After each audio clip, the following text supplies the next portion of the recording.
यहाँ की दरिद्रता को दातन सो दबाया है। हाँ भैया इनको पंखा में बैठ जाने दो, क्योंकि एकादशी वाले हैं ये मेरा हाल, बैठ जाने दो कूलर के आगे, जगह कर दो बच्चियों, हाँ बैठने दो। बोलिए श्री वृंदावन बिहारी लाल की, बोले यज्ञ पुरुष भगवान की। बोले भगवान ने चावलों को नहीं खाया, इसकी दरिद्रता को दांतन से दबा गया। भगवान खूब उनको स्नान करावे, भोजन करावे, खूब सेवा करें।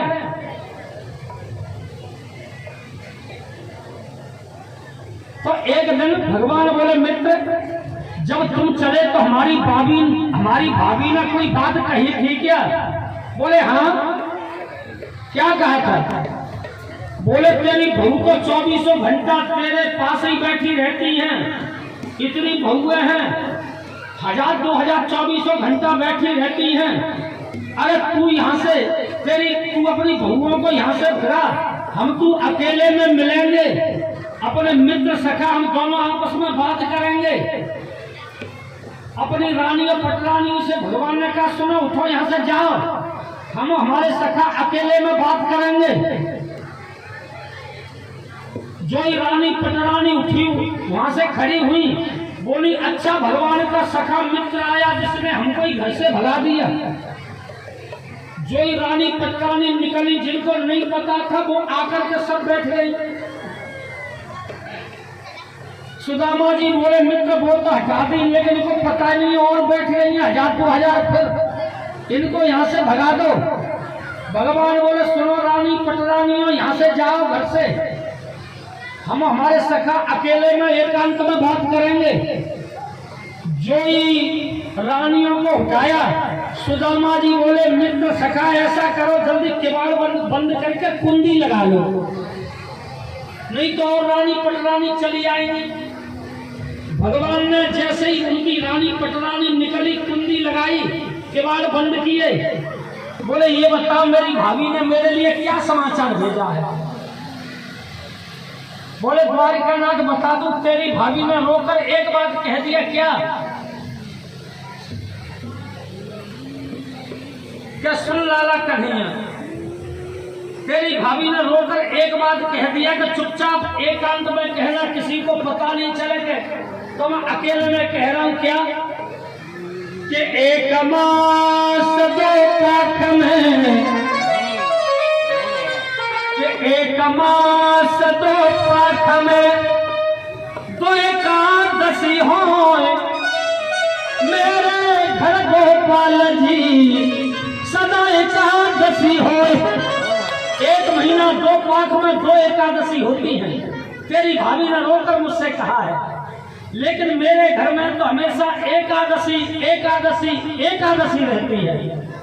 जिस दिन पेट भर के भोजन मिल जाता है उस दिन तो द्वादशी हो जाती है, नहीं तो एकादशी एकादशी एकादशी रहती है। ये सुनते ही भगवान रोह पड़े, भगवान के नेत्रों से आंसुओं की धारा बह चली।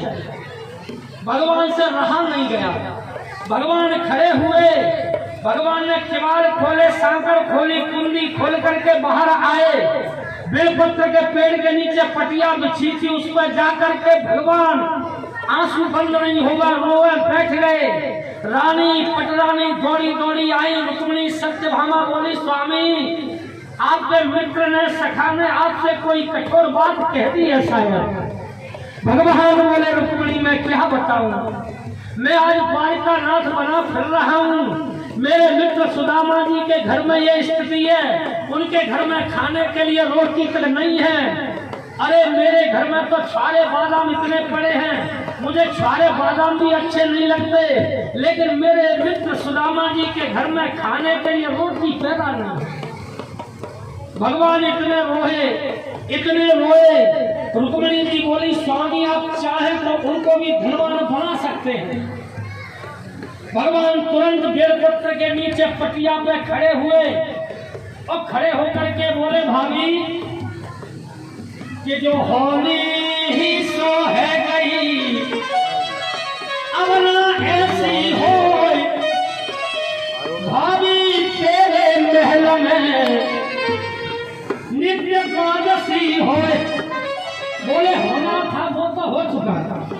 अब भाभी तेरे महलों में से मैं एकादशी को, तेरे जो मकान है ना, एकादशी को खत्म करवा रहा हूँ।